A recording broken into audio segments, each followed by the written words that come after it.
सत्ता के वैकल्पिक केंद्र। दोस्तों, कहानी की जो शुरुआत है वो 1945 से होती है, जब द्वितीय विश्व युद्ध खत्म हुआ था। और द्वितीय विश्व युद्ध खत्म होने के बाद पूरी दुनिया दो खेमों में बढ़ चुकी थी। एक खेमा जो यूएसएसआर के नेतृत्व में था, यानी कि सोवियत संघ के नेतृत्व में, और दूसरा यूएसए के नेतृत्व में, यानी कि संयुक्त राज्य अमेरिका के नेतृत्व में। अब पूरी दुनिया दो खेमे में बढ़ चुकी थी। शीत युद्ध का दौर था। दोनों ही महाशक्तियों के बीच में ऐसा लग रहा था कि कभी भी युद्ध हो सकता है, संघर्ष हो सकता है, लेकिन वास्तव में कभी युद्ध हुआ ही नहीं। और आखिरकार 1991 आते आते तक क्या हो गया, सोवियत संघ का विघटन हो गया, सोवियत संघ टूट गया, है ना। अब सोवियत संघ के विघटन के बाद क्या हुआ, अमेरिकी वर्चस्व की शुरुआत हो गई। अमेरिका ने क्या किया, पूरी दुनिया में अपनी दादागिरी दिखाना स्टार्ट कर दिया, अपना दबदबा कायम कर लिया। लेकिन उसी समय कुछ विद्वानों ने यह अनुमान लगाना शुरू कर दिया कि अमेरिकी वर्चस्व के खिलाफ कुछ क्षेत्रीय शक्तियां उभर के सामने आएंगी, कुछ क्षेत्रीय पावर उभर के सामने आएंगी। और ऐसा हुआ भी, जैसे कि यूरोप में यूरोपीय संघ, दक्षिण पूर्व एशिया में आसियान की स्थापना हुई।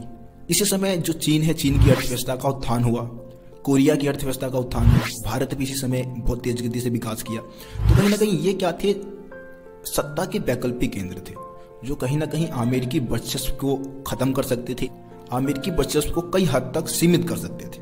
तो दोस्तों, इस संदर्भ में हम सबसे पहले बात करने वाले हैं यूरोपीय संघ की। तो दोस्तों, आप देख रहे हैं मेरा यूट्यूब चैनल रोशन सा स्टडी पॉइंट, और आप लोगों ने अगर मेरे चैनल को अभी तक सब्सक्राइब नहीं किया तो सब्सक्राइब करके बेल आइकन को प्रेस कर दी, ताकि मेरे चैनल पर आने वाली सभी वीडियो का नोटिफिकेशन आप तक पहुंच सके।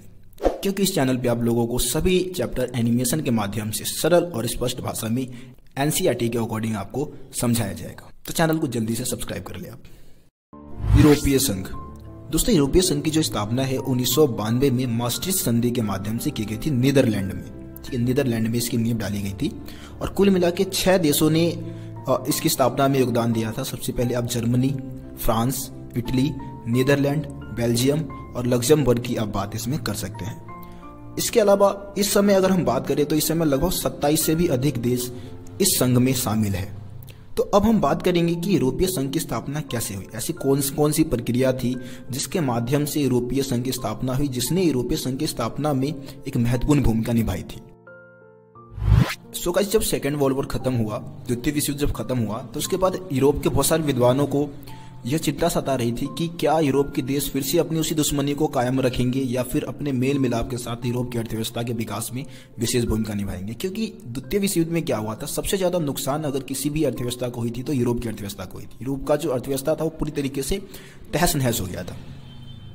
तो अब यूरोपीय संघ की अगर स्थापना की बात करें तो यूरोपीय संघ की स्थापना में कहीं ना कहीं शीत युद्ध ने भी एक विशेष भूमिका निभाई। शीत युद्ध के दौरान क्या हुआ, पश्चिमी यूरोप के जो देश थे उनके विकास के लिए, उनके आर्थिक उत्थान के लिए, अर्थव्यवस्था के विकास के लिए क्या किया, अमेरिका ने मार्शल योजना के माध्यम से अमेरिका ने क्या किया, जो पश्चिमी यूरोप के जो देश थे उनको आर्थिक सहायता प्रदान करना शुरू कर दिया। और इसी संदर्भ में क्या हुआ, 1948 में यूरोपीय आर्थिक सहयोग संगठन की स्थापना हुई, जिसके माध्यम से पश्चिमी यूरोप के जो देश थे वो एक दूसरे को आर्थिक सहायता प्रदान करना शुरू कर दिया। ठीक है, और नाटो के माध्यम से सुरक्षा व्यवस्था भी कायम कर दिया, एक तरीके से कि भाई नाटो में अगर शामिल किसी भी देश के ऊपर हमला होता है तो सभी देश क्या करेंगे, अपने ऊपर हमला मान के एक दूसरे की सहायता करेंगे। तो नाटो के माध्यम से एक सामूहिक सुरक्षा व्यवस्था की स्थापना की गई, मार्शल योजना के माध्यम से आर्थिक सहायता प्रदान की गई।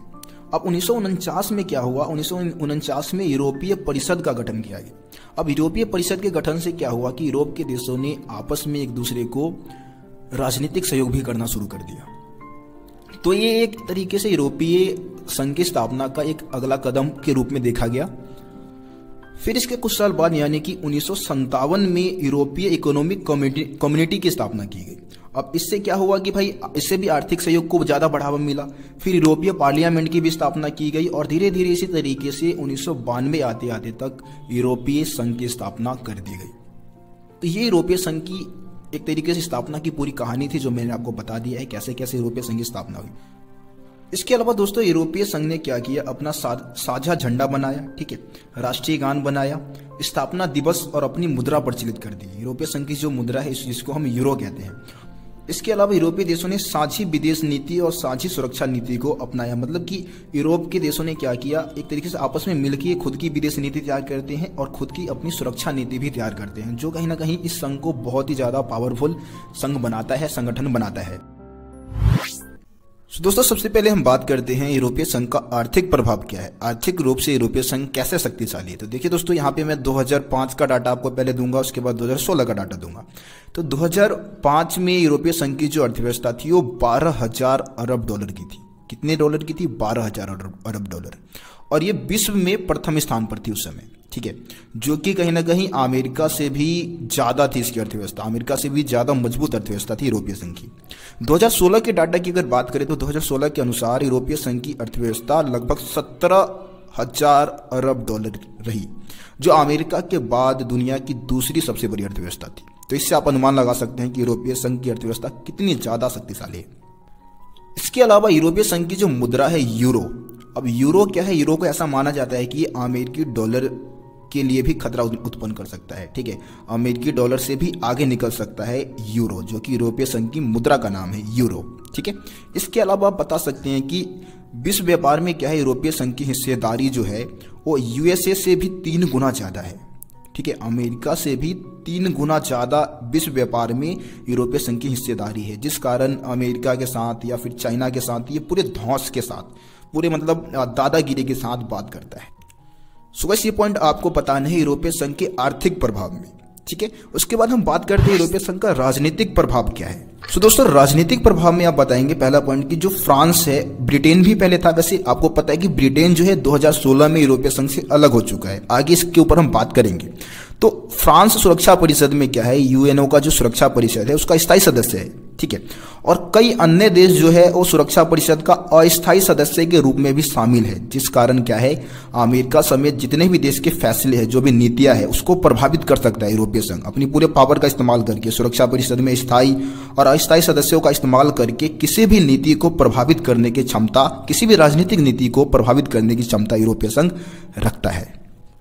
अब बात करते हैं यूरोपीय संघ का सैन्य प्रभाव क्या है। तो देखिए दोस्तों, यूरोपीय संघ के पास दुनिया की दूसरी सबसे बड़ी सेना है, ठीक है, और इसके अलावा कुल रक्षा बजट की बात करें तो अमेरिका के बाद सबसे अधिक रक्षा बजट अगर किसी की है तो यूरोपीय संघ की है, ठीक है। दुनिया की दूसरी सबसे बड़ी सेना भी है इसके पास, और रक्षा बजट में भी क्या है, अमेरिका के बाद सबसे ज्यादा जो रक्षा बजट है यूरोपीय संघ का ही है।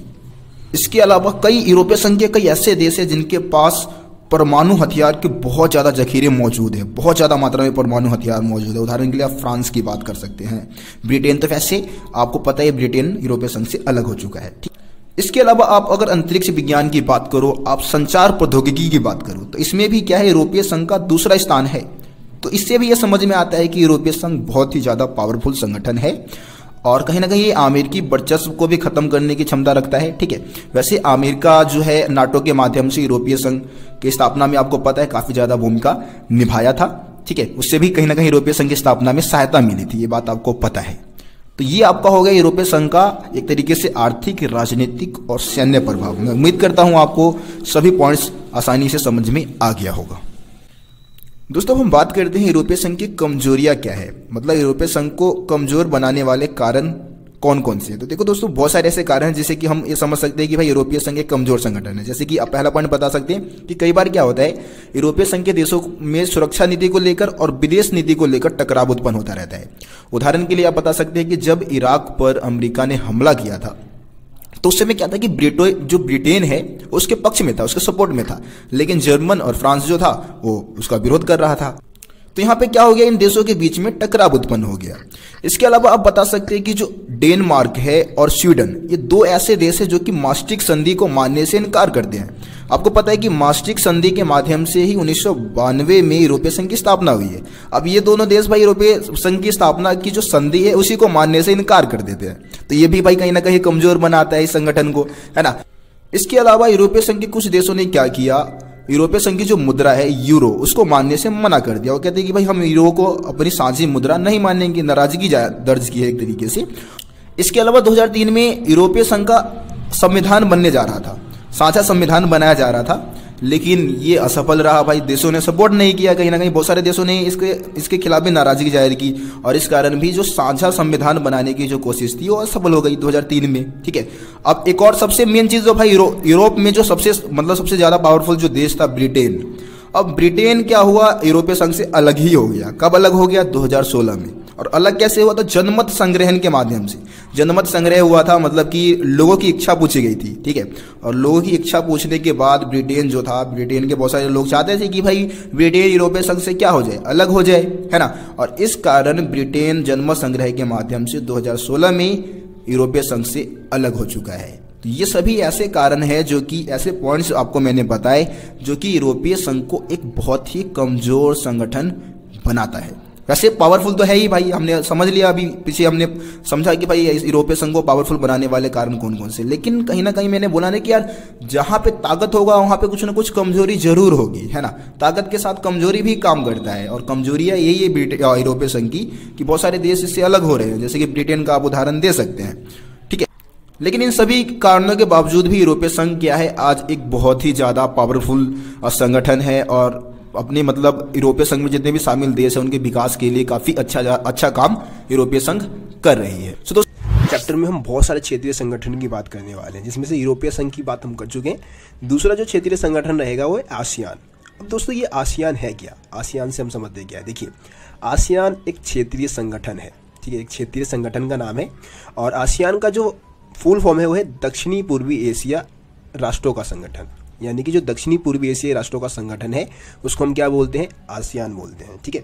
अब ये जो आसियान क्षेत्रीय संगठन है, इसकी स्थापना कब और किन देशों ने की थी, तो देखिए इस संगठन की जो स्थापना है 1967 में की गई थी, और बैंकॉक घोषणा पत्र पे 5 देशों ने हस्ताक्षर किया था, ठीक है। बैंकॉक जो है आपको पता है, बैंकॉक थाईलैंड की राजधानी है, और वहीं पे 5 देशों ने क्या किया था, इस घोषणा पत्र पे हस्ताक्षर करके आसियान की नींव डाली थी, आसियान की स्थापना की थी। सबसे पहले हम उन 5 देशों की बात कर लेते हैं। 5 देशों के नाम आप जरूर याद कर लें। तो इसमें सबसे पहले इंडोनेशिया, दूसरा मलेशिया, तीसरा फिलीपींस, और चौथा सिंगापुर, और 5वां है आपका थाईलैंड, ठीक है। ये 5 देशों ने मिलकर आसियान की नींव डाली थी। अब बाद में क्या हुआ कि इसमें 5 देश और शामिल हो गए, यानी कि आसियान के टोटल कितने सदस्य हो गए, 10। 5 देश और जो बाद में शामिल हुए उनकी हम बात करें तो ब्रुनेई दारुसलाम, ठीक है, वियतनाम, लाओस, म्यांमार और कंबोडिया। ये कुल मिला के 10 देश है जो कि आसियान जो क्षेत्रीय संगठन है उसमें शामिल है। तो दोस्तों आपको सबसे पहले समझना है कि यार ये वैश्विक स्थिति की अगर हम बात करें, विश्व के मानचित्र के अकॉर्डिंग अगर हम बात करें, तो ये दक्षिणी पूर्वी एशिया है। हम कहाँ दिखाएंगे, इसका लोकेशन क्या है, तो चलिए यार मैप में चलते हैं। सीधा मैप के माध्यम से हम समझते हैं कि यार इसका लोकेशन है कहाँ आखिरकार। सुरेश आप यहाँ पे वर्ल्ड का मैप देख पा रहे हैं। तो वर्ल्ड के मैप में अगर हम बात करें तो एशिया महाद्वीप की अगर हम बात करें तो ये आपको एशिया महाद्वीप दिख रहा होगा, ठीक है ना। ये सारे देश जो है एशिया महाद्वीप में आ जाते हैं, ठीक है। आपको पता है कि रूस का कुछ भाग जो है भाई एशिया में भी है और यूरोप में भी है। तो जैसे हम एशिया महाद्वीप की यहाँ पे हम बात कर रहे हैं, तो आप जैसे यहाँ पे अगर हम इस मैप को थोड़ा जूम करके समझने की कोशिश करते हैं, ज़्यादा अच्छा रहेगा। देखिए ये एशिया महाद्वीप है, ठीक है।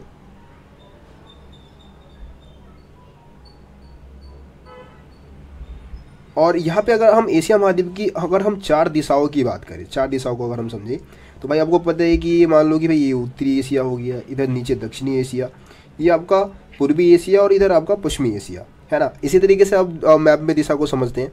तो नीचे अगर आप देखें, जैसे भारत जैसे देशों की हम बात करें, पाकिस्तान जैसे देशों की बात करें, हम नेपाल जैसे देशों की बात करते हैं, श्रीलंका जैसे देशों की बात करें, बांग्लादेश की बात कर ले हम, तो ये सब दक्षिण एशिया में आ जाते हैं, है ना। लेकिन आप अगर इधर नीचे की तरफ ये देश देखें, ये सारे देश आपको दिख पा रहे होंगे, तो भाई ये ऐसे देश है जो कि दक्षिण एशिया में तो है, लेकिन पूर्वी एशिया में भी है ना, थोड़ा सा पूर्व साइड में भी है और दक्षिण में भी है। इसीलिए इन सभी देशों को हम क्या बोलते हैं, दक्षिणी पूर्वी एशिया के देश बोलते हैं, ठीक है ना। जिसमें आप देख पाएंगे कि यहाँ पे आपको दिख पा रहा होगा, दूसरे मैप में आपको मैं ज़्यादा अच्छे से दिखाने की कोशिश करूँगा, जो आपके एनसीईआरटी बुक में जो मैप दे रखा है उसके अकॉर्डिंग। तो इस मैप में आपको ज़्यादा अच्छे से सभी देश दिख पा रहे होंगे। जैसे कि यहाँ पे आप अगर दक्षिणी पूर्वी एशिया के देशों की अगर बात करें तो इसमें आपका म्यांमार हो गया आपका, है ना, लाओस आपको दिख पा रहा होगा, थाईलैंड है आपका, कंबोडिया है, वियतनाम है ना, ब्रुनेई दारुसलाम है आपका, मलेशिया है, सिंगापुर है, इंडोनेशिया है। तो ये सारे फिलीपींस आपको यहाँ पे दिख पा रहा होगा। तो ये सभी देश किस में आ जाते हैं, दक्षिण पूर्वी एशिया में आ जाते हैं, है ना। अगर इसमें आपको आप देखिए ऊपर आपको चीन दिख रहा होगा, तो चीन तो वैसे ऊपर है, ठीक है, इसको हम दक्षिण पूर्वी एशिया में शामिल नहीं करते हैं। तो ये सभी देश आपको दक्षिणी पूर्वी एशिया में बताने हैं। सो दोस्तों ये आप यहाँ पे आसियान का प्रतीक चिन्ह यानी कि आसियान का झंडा देख पा रहे होंगे। यहाँ पे आप बीच में अगर देखिए तो भाई बीच में क्या है, धान की ना 10 बालियाँ दिखाई गई है, ठीक है। कितनी बालियाँ दिखाई गई है, 10। और आपको पता है कि भाई आसियान के टोटल कितने सदस्य देश है, 10 सदस्य देश है। तो 10 देशों के बीच में जो एकता है और जो मित्रता है उसका प्रतीक ये 10 धान के 10 बालियों को माना जाता है। और इसको किसने घेर रखा है, तो एक वृत्ताकार गोला आपको दिख पा रहा होगा, इसने घेर रखा है। और ये कहीं ना कहीं इन 10 देशों की एकता को दर्शाता है, जो एकजुट है उस चीज़ को दर्शाता है ये वृत्ताकार। ठीक है, तो ये चीज़ भी आप याद रखें। दोस्तों हम बात करते हैं कि आसियान की स्थापना करने का उद्देश्य क्या था, यानी कि आसियान की स्थापना क्यों की गई थी। तो देखिए, अगर हम आसियान की स्थापना के उद्देश्य की बात करें तो थोड़ा सा हम ना 1945 के आसपास की घटनाओं की बात कर ले। तो देखिए 1945 से अगर पहले की हम बात करें, आपको पता है कि दूसरा विश्व युद्ध जो खत्म हुआ था 1945 में हुआ था। तो 1945 से पहले की अगर हम बात करें तो ये जो आसियान के जो देश थे ना, उनको यूरोपीय देशों ने गुलाम बनाया। जापान ने क्या किया, इनको अपना गुलाम बनाया। और जब मतलब एक तरीके से जो सेकेंड वर्ल्ड वॉर जब खत्म हो गया 1945 में, तो उसके बाद भी इनके सामने बहुत सारी समस्याएं थी। समस्याओं की अगर हम बात करें तो भाई विकास करना है अपना, है ना, बेरोजगारी जैसी समस्याएं हैं, इसके अलावा गरीबी जैसी समस्याएं हैं। तो ये बहुत सारी समस्याएं इन देशों के सामने मौजूद थी। तो इन सभी देशों ने सोचा कि भाई अपने इन समस्याओं के समाधान के लिए हमें क्या करना चाहिए, अपना एक संगठन बनाना चाहिए जिससे कि हम क्या कर सकें, अपना विकास कर सकें। और इसी कारण क्या हुआ, आसियान जो क्षेत्रीय संगठन है उसकी स्थापना की गई थी। तो आसियान की स्थापना के 3 से 4 प्रमुख उद्देश्य माने जाते हैं। सबसे पहला उद्देश्य तो भाई ये था कि सामाजिक और सांस्कृतिक विकास को बढ़ावा देना है। इसके अलावा आर्थिक विकास को क्या करना है, बहुत ज़्यादा तेज करना है। जो कानून व्यवस्था है और जो एक तरीके से शासन व्यवस्था है उसको क्या करना है, सुधारना है। और शांति को बढ़ावा देना है। कहीं ना कहीं जितने भी आसियान के देश है दुनिया में, पूरे दुनिया में ही कहीं ना कहीं ये शांति की स्थापना करने के लिए अपनी पहल करते हैं। तो ये सभी उद्देश्य है आसियान की स्थापना का। दोस्तों इसमें एक आसियान शैली को भी हम समझ लेते हैं। आसियान शैली है क्या, देखिए आसियान शैली में हम उन चीज़ों की बात करते हैं जिसमें आसियान ने क्या किया है, हर एक विवाद को शांतिपूर्वक तरीके से समाधान करने की कोशिश की है, टकराव को कहीं ना कहीं कम करने की कोशिश की है। और इस कारण उसने क्या किया, पूरी दुनिया में काफ़ी यश कमाया, काफ़ी ज़्यादा नाम कमाया। और इसकी जो ये एक तरीके से कदम है कि शांति को बढ़ावा देने का, हर एक विवाद को शांति से सुलझाने का, इसी को हम क्या बोल देते हैं, आसियान शैली बोलते हैं। ठीक है दोस्तों, हम बात करते हैं आसियान के 3 स्तंभ की। ये 3 स्तंभ क्या है, तो आसियान ने क्या किया, 2003 में एक तरीके से अपने विकास को बढ़ावा देने के लिए, अपने सदस्य देशों के विकास को बढ़ावा देने के लिए 3 स्तंभों की यानी कि 3 समुदायों की रचना की, निर्माण किया। ठीक है, इन 3 स्तंभों की अगर हम नाम की बात करें, यानी कि 3 समुदायों की अगर हम नाम की बात करें तो आसियान सुरक्षा समुदाय, आसियान आर्थिक समुदाय और आसियान सामाजिक एवं सांस्कृतिक समुदाय की स्थापना की गई थी। अब बारी बारी से हम क्या करते हैं, इन तीनों ही समुदाय के अलग अलग जो भी उद्देश्य हैं यानी कि जो विशेषताएं हैं उनको हम समझ लेते हैं। देखिए सबसे पहले हम आसियान सुरक्षा समुदाय की विशेषता की बात कर लेते हैं। सुरक्षा से समझ में आता है कि भाई विशेषकर जो शांति व्यवस्था है उसको बढ़ावा देना है, अपने देश जो है आसियान में शामिल जितने भी देश हैं उनकी सुरक्षा को बढ़ावा देना है। विशेषकर आसियान के जो देश है उनके बीच में शांति व्यवस्था कायम रह सके, और इसके लिए उन्होंने क्या किया, 2003 तक आसियान ने बहुत सारे ऐसे समझौते पर हस्ताक्षर करवाए अपने देशों के, मतलब हस्ताक्षर किए बहुत सारे देशों ने, जिससे क्या हो सके देशों के बीच में शांति, सहयोग, निष्पक्षता जैसे जो मतलब मुद्दे थे उन चीज़ों को बढ़ावा दिया गया, देश के संप्रभुता के अधिकारों का सम्मान किया जा सके, इसके लिए सभी देश क्या थे, वचनबद्ध थे। ठीक है, ये तो हो गया भाई आसियान सुरक्षा समुदाय की बात। अब हम बात कर लेते हैं आसियान आर्थिक समुदाय की। तो देखिए आसियान आर्थिक समुदाय की बात करें तो आसियान की अगर हम अर्थव्यवस्था की बात करें तो अर्थव्यवस्था का आकार बहुत ही छोटा है, लेकिन अगर इसके विकास की बात करें ना तो भाई विकास काफ़ी ज़्यादा तेज गति से हो रहा है। ठीक है, और साझा बाजार को जो देशों के बीच में जो साझा व्यापार है उसको बढ़ावा देना चाहते हैं। ठीक है, इसके अलावा मुक्त व्यापार को बढ़ावा देना है और आर्थिक विवादों को सुलझाना भी एक तरीके से आसियान आर्थिक समुदाय का उद्देश्य है। ठीक है, अब बात करें आसियान सामाजिक एवं सांस्कृतिक समुदाय की, तो भाई सिंपल सी बात, इसमें कोई खास आपको जानकारी देनी नहीं है। आसियान जो है वो कहीं ना कहीं सामाजिक और सांस्कृतिक विकास को बढ़ावा देने के लिए इस समुदाय की स्थापना किया था। दोस्तों हम बात करते हैं आसियान विजन 2020। ठीक है, जो आसियान ने क्या किया था, अपना विजन रखा था, लक्ष्य रखा था 2020 तक जिसको वो पाना चाहता है। ठीक है, तो आपको पता है भाई 2020 तो वैसे बीत चुका है, लेकिन फिर भी इसका अध्ययन आपके टॉपिक में कराया जाता है। तो देखिए आसियान विजन 2020 का एक मुख्य जो भूमिका ये था कि आसियान 2020 में क्या करेगा, पूरे विश्व में एक बहिर्मुखी भूमिका निभाएगा, है ना, मतलब एक महत्वपूर्ण भूमिका पूरे विश्व राजनीति में निभाएगा एक तरीके से। और ऐसा क्यों कहा जाता है, तो ऐसा इसलिए कहा जाता है क्योंकि आसियान की एक विशेष शैली है। आसियान क्या करता है, हर एक समस्याओं का समाधान बातचीत के माध्यम से करता है। इसीलिए ऐसा कहा गया है, ठीक है ना। जैसे कि यहाँ पे हम पूर्वी तिमोर की समस्या की बात करें, आसियान ने क्या किया, पूर्वी तिमोर की समस्या का समाधान बहुत ही अच्छे से किया था। इसके अलावा कंबोडिया संकट है, उसको भी बहुत आसानी से और मतलब अच्छे से सुलझाया था। तो इसलिए ऐसा कहा जाता है कि 2020 आते आते तक आसियान एक मतलब महत्वपूर्ण भूमिका निभाना स्टार्ट कर देगा। इसी को हम क्या बोलते हैं, आसियान विजन 2020 बोलते हैं। अब आखिर में हम बात करेंगे भाई कि आसियान जो है उसका भारत के साथ क्या मतलब संबंध की हम बात कर सकते हैं, या फिर भारत आसियान को किस नज़रिए से देखता है, ठीक है ना। देखिए शुरू में क्या था ना कि भारत आसियान को उतना महत्व नहीं दिया, उतना ध्यान नहीं दिया, लेकिन धीरे धीरे उसने क्या किया, अपने संबंध आसियान के देशों के साथ सुधारने स्टार्ट कर दिए, व्यापार को बढ़ावा देने का प्रयास किया, ठीक है। इसके चलते क्या हुआ, 1991 में भारत द्वारा पूर्व चोलों की नीति को अपनाया गया, है ना। और पूर्वी एशिया के जो देश थे उनके साथ क्या किया गया, अच्छे संबंध बनाए रखने की कोशिश की गई। और भारत ने 2 आसियान देश के जो सदस्य हैं, जिसमें सिंगापुर का नाम आप बताएंगे और थाईलैंड का नाम बताएंगे, उनके साथ क्या किया, मुक्त व्यापार पर समझौता भी कर रखा है, मतलब किया है। और साथ ही साथ भारत आसियान से भी जितने आसियान के और जो दूसरे देश हैं उनके साथ भी मुक्त व्यापार समझौता करने की कोशिश कर रहा है, ठीक है। तो ये सारी चीज़ें आप आसियान और भारत के जो संबंध है उसके बारे में आप बताएंगे। वो है चीनी अर्थव्यवस्था का उत्थान। इससे पहले हमने यूरोपीय संघ के बारे में समझ लिया है, आसियान के बारे में हमने समझ लिया है, और आज हम चाइना के बारे में बात करेंगे। तो आज की इस वीडियो में हम समझने वाले हैं कि चाइना ने अपने विकास के लिए ऐसी कौन कौन सी नीतियाँ अपनाई थी, जिस कारण ये कहा जाता है कि जो चाइना है ना, वो 2040 तक अमेरिका जैसे देशों से भी आगे निकल जाएगा, मतलब अमेरिका को भी पछाड़ देगा। है भारत से तो आगे भी है, हम लोगों को पता है ये बात। हम भले ही चाइना की कितनी वस्तुओं का आविष्कार कर दें, लेकिन हमसे काफ़ी ज़्यादा आगे है टेक्नोलॉजी के मामले में, ठीक है। तो चाइना ने ऐसी कौन सी विकास के लिए रणनीतियाँ अपनाई थी, ऐसी कौन सी नीतियाँ अपनाई जिससे कि चाइना की अर्थव्यवस्था का जो उत्थान है उतनी तेज गति से हुआ है, इसी चीज़ को हम आज की इस वीडियो में समझने वाले हैं। तो कहानी की शुरुआत होगी 1949 से, जब चाइना में साम्यवादी सरकार की स्थापना हुई थी, ठीक है। चाइना जो था वो काफ़ी लंबे समय से गृह युद्ध का शिकार हो गया था, मतलब गृह युद्ध चल रहा था वहाँ पे। और गृह युद्ध जो था वो वहाँ पे एक 2 पार्टियाँ थी, एक तो भाई सीसीपी यानी कि चीनी कम्युनिस्ट पार्टी, और दूसरी कोमिनतांग, ठीक है। कोमिनतांग के जो लीडर थे वो चियांग काई शेक थे। और इधर हम साम्यवादी दल की बात करें यानी कि सीसीपी की बात करें तो माओ त्से-तुंग, शॉर्ट में हम माओ बोल देते हैं। आखिरकार चियांग काई शेक की हार होती है, माओ की जीत होती है, और चाइना में साम्यवादी सरकार की स्थापना होती है। चाइना ने क्या किया, अपने विकास के लिए सोवियत मॉडल को अपनाया, जो सोवियत संघ का जो विकास का मॉडल था, यानी कि साम्यवादी रास्ते को अपना लिया। पूंजीवादी दुनिया के जो देश थे ना, उनसे अपने रिश्ते तोड़ लिए भाई। जितने भी पूंजीवादी देश है, जैसे कि यूरोप के देश थे, अमेरिका जैसे देश है, उनसे शुरू से इसने क्या किया, अपने रिश्ते खत्म कर लिए थे। अब चाइना ने शुरू में जो विकास का जो मॉडल अपनाया था, उसके अंतर्गत क्या किया, उन्होंने एक तरीके से खेती से पूंजी निकाला, मतलब खेती को बढ़ावा दिया, वहां से पूंजी निकाल के जो सरकारी उद्योग धंधे है उस पर पैसे खर्च करने स्टार्ट कर दिए, उसके विकास पर ध्यान देना स्टार्ट कर दिया। लेकिन पैसे कहाँ से निकल रहे हैं, खेती से निकाले जा रहे हैं।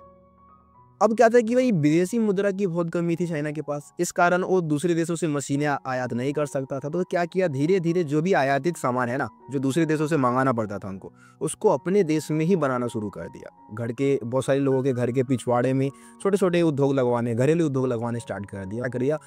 और वहाँ पे ही क्या किया उसने, बहुत सारी चीज़ों का निर्माण करवाना स्टार्ट करवा दिया, लोगों को रोजगार उपलब्ध कराया, सामाजिक कल्याण को बढ़ावा दिया, ठीक है। इसके अलावा जो भी स्वास्थ्य सुविधाएं हैं वो भी लोगों को बहुत ही सस्ते दाम पे उपलब्ध कराया गया। तो ये सारी चीज़ें एक तरीके से क्या था, चाइना की अर्थव्यवस्था के विकास में बहुत ज़्यादा योगदान दे रहा था। और जो जीडीपी का विकास था वो लगभग 5 से 6% के आसपास चल रहा था, ठीक है। लेकिन यहाँ पे सबसे मेन जो समस्या थी वो जनसंख्या थी। जनसंख्या लगातार तेजी से बढ़ रही थी, और लेकिन भले विकास कितने भी तेज गति से हो, लेकिन जनसंख्या इतनी तेजी से बढ़ रही थी कि वो विकास पे क्या कर रही थी, एक तरीके से पानी फेरने लग रही थी। तो इसीलिए चाइना ने क्या किया, 1 चाइल्ड पॉलिसी को अपनाया, है ना, एकल बाल नीति जिसको हम बोलते हैं कि भाई एक ही बच्चा आप पैदा करोगे। तो इसने क्या किया, कहीं ना कहीं जनसंख्या के नियंत्रण को बहुत हद तक बढ़ावा दिया। अब बात करते हैं कि जो चीनी अर्थव्यवस्था का उत्थान है वो वास्तव में कब से होना शुरू हुआ। तो ये 1970 के दशक के बाद कुछ नीतियां अपनाई गई थी। 1970 के दशक में या उसके बाद जो कुछ नीतियां अपनाई गई, उसने क्या किया, चाइना की अर्थव्यवस्था में विशेष योगदान दिया। अब इसमें चाइना ने क्या किया, सबसे पहले 1972 में, अब क्रमवाइज में जो भी डेट बताऊंगा उसको आपको याद करना है, ठीक है। 1972 में क्या किया, चाइना ने अमेरिका से संबंध बना लिए। शुरू में क्या था, अमेरिका से भाई जितने भी पूंजीवादी देश थे उनसे संबंध तो रखा था, लेकिन अब क्या किया उसने, अमेरिका से अपने संबंध अच्छे बनाने स्टार्ट कर दी। इसके अलावा 1973 में क्या हुआ, वहाँ के जो प्रधानमंत्री थे चाइना के, जिनका नाम था चाओ एल नाइन, उन्होंने क्या किया, आधुनिकीकरण के 4 प्रस्ताव रखे, जिसमें कृषि, उद्योग, सेना और विज्ञान तथा प्रौद्योगिकी को क्या करना था, बहुत ज़्यादा आधुनिक बनाना था, मतलब मॉडर्न बनाना था। ठीक है, ये 4 प्रस्ताव रखे गए थे 1973 में। लेकिन सबसे ज़्यादा जो विकास में योगदान रहा वो 1978 में अपनाई गई नीति का रहा। आर्थिक सुधार हुआ वहाँ पे। आर्थिक सुधार में क्या हुआ, खुले द्वार की नीति अपनाई गई, ओपन डोर पॉलिसी को अपनाया गया, जिसके अंतर्गत दूसरे देशों के लिए अपनी अर्थव्यवस्था को चाइना ने क्या करना स्टार्ट कर दिया, चरणबद्ध तरीके से खोलना शुरू कर दिया। मतलब दूसरे देश की जो कंपनियां थी वो वहाँ पे आके उद्योग धंधे लगा सकती थी, यहाँ पे व्यापार कर सकती थी। ठीक है, इसको हम बोलते हैं खुले द्वार की नीति। इसके अलावा 1982 में क्या किया, चाइना ने खेती का निजीकरण कर दिया। अब खेती का निजीकरण का मतलब क्या है भाई लोग, देखो खेती के निजीकरण का मतलब है कि पहले क्या होता था, चाइना में खेती भी सरकार के नियंत्रण में ही था। मतलब सामूहिक खेती होती थी, बहुत सारे लोगों का ग्रुप बना दिया जाता था और वहाँ पे सामूहिक खेती करते थे और सरकार उपज पे कहीं ना कहीं नियंत्रण जमा के रखता था। लेकिन अब खेती का निजीकरण का मतलब ये था कि खेतों को निजी हाथों में सौंप दिया गया। ठीक है, किसी एक व्यक्ति के हाथों में सौंप दिया गया, हर एक किसानों को सौंप दिया गया। और इससे क्या था कि किसानों का खेती में इंटरेस्ट पैदा होने लग गया, है ना, क्योंकि उनके खुद का जमीन था और खुद की जमीन पे खेती करते थे। पहले सरकारी नियंत्रण में था तो सरकार के लिए उनको खेती करना होता था, लेकिन वो क्या कर रहे हैं, अब अपने लिए कर रहे हैं। तो कहीं ना कहीं इससे क्या हुआ, उपज में वृद्धि हुई। उसके बाद उन्होंने क्या किया, 1998 में उद्योगों का निजीकरण कर दिया, है ना। अब उद्योगों के निजीकरण करने का मतलब क्या था कि अब खेतों से जो भी कच्चा माल है उसको उद्योगों में लेके जाके उसको तैयार माल में बदला जा सकता था। तो इससे क्या हुआ, जो उत्पादन है वो बहुत तेज गति से बढ़ने लग गया। इसके अलावा विशेष आर्थिक क्षेत्र का निर्माण किया, इसको हम स्पेशल इकोनॉमिक जोन भी बोलते हैं। है क्या, इसको समझिए, बहुत ही ध्यान से समझिए।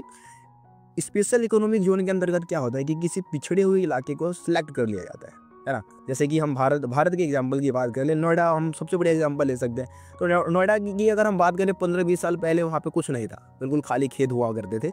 लेकिन उसको हमने क्या किया, स्पेशल इकोनॉमिक जोन के अंतर्गत रख दिया। वहाँ पे सस्ते दाम पे बिजली उपलब्ध करा दी, या यातायात के साधन अच्छे कर दिए, है ना। इसके अलावा पानी, जो भी मतलब एक तरीके से उद्योग धंधे की स्थापना के लिए जो भी सुविधाएं चाहिए थी वो सब कुछ वहाँ पे सस्ते दाम पे उपलब्ध करा दिया। टैक्स में छूट दे दी कंपनियों को। तो क्या है कि जो कंपनियां हैं वहाँ पे क्या करेंगी, इन्वेस्टमेंट करेंगी, निवेश करेंगी। इससे क्या होगा, विदेशी प्रत्यक्ष निवेश बढ़ेगा, है ना, एफडीआई में वृद्धि होगी। तो ये जो एक तरीके से विशेष आर्थिक क्षेत्र के निर्माण की जो बात कर रहे हैं हम, स्पेशल इकोनॉमिक जोन की बात कर रहे हैं, ये सबसे पहले चाइना ने ही अपनाई थी। इसका निर्माण चाइना ने किया था, उसकी नकल हमने की। इंडिया ने भी फिर क्या किया, सेज का निर्माण करना स्टार्ट कर दिया, स्पेशल इकोनॉमिक जोन को बनाने स्टार्ट कर दिए। ठीक है, तो इसने भी क्या किया, चाइना के विकास में विशेष योगदान दिया। अब आखिर में हम समझेंगे 2001 में क्या किया इसने, विश्व व्यापार संगठन को एक तरीके से मतलब शामिल हो गया। विश्व व्यापार संगठन यानी कि WTO में शामिल हो गया। इस तरीके से उसने क्या किया, अपनी अर्थव्यवस्था को और ज़्यादा खोल दिया दूसरे देशों के लिए। ठीक है, तो ये सभी विकास की पॉलिसी थी जिससे कि चाइना जो है वो इतना ज़्यादा आगे बढ़ गया है और इतनी तेज गति से चाइना का जो अर्थव्यवस्था है वो विकास कर रहा है। देखिए, चाइना ने जो भी विकास की नीतियाँ अपनाई, क्या सभी को इसका फ़ायदा मिला? तो देखिए, ऐसा बिल्कुल नहीं है। चाइना ने जो भी विकास की पॉलिसी अपनाई उसका फ़ायदा सभी लोगों को नहीं मिला, क्योंकि वहाँ पे भी आज भी बेरोज़गारी में लगातार वृद्धि हो रही है। 10 करोड़ से भी जो मतलब ज़्यादा लोग हैं वो रोज़गार की तलाश में है, ठीक है ना। महिलाओं की अगर हम काम करने की स्थिति की बात करें तो बहुत ही ख़राब है। पर्यावरण प्रदूषण में वृद्धि हुआ है, भ्रष्टाचार में वृद्धि हुआ है। इसके अलावा शहर के लोग बहुत ज़्यादा अमीर होते जा रहे हैं और गाँव के लोग अभी भी गरीब हैं। तो ये फासला जो है, ये जो आर्थिक असमानताएँ हैं वो लगातार बढ़ रही है। ठीक है, तो इसका मतलब ये है कि विकास का जो फ़ायदा है वो सभी लोगों को वहाँ पे नहीं मिला है। दोस्तों, हम बात करते हैं भारत चीन संबंध की। अगर भारत चीन संबंध की अगर हम बात करें तो शुरू में क्या था, जैसे कि हम बात कर रहे थे, भारत जब आज़ाद हुआ और चाइना ने अपने देश से विदेशी शक्तियों को मार भगाया तो उस समय संबंध थोड़े अच्छे थे। जवाहरलाल नेहरू चाइना पे बहुत ज़्यादा भरोसा भी करते थे, आप लोगों को पता होगा। और उस समय कुछ समय के लिए नारा भी लगा था, हिंदी चीनी भाई भाई का नारा लगा था। लेकिन 1950 के अगर हम आसपास की बात करें तो संबंध खराब होने स्टार्ट हो गए थे। सबसे मेन मुद्दा था तिब्बत का मुद्दा, क्योंकि जो चाइना था उसने तिब्बत को हड़प लिया था और वहाँ के एक धार्मिक नेता थे जिनका नाम था दलाई लामा। तो दलाई लामा वो भारत आ जाते हैं भाग के, है ना। और दलाई लामा को क्या करते हैं हम लोग, शरण शरण दे देते हैं उनको, कहीं ना कहीं उनकी हेल्प करते हैं। इस कारण चाइना हमसे किलसने लग जाता है ना।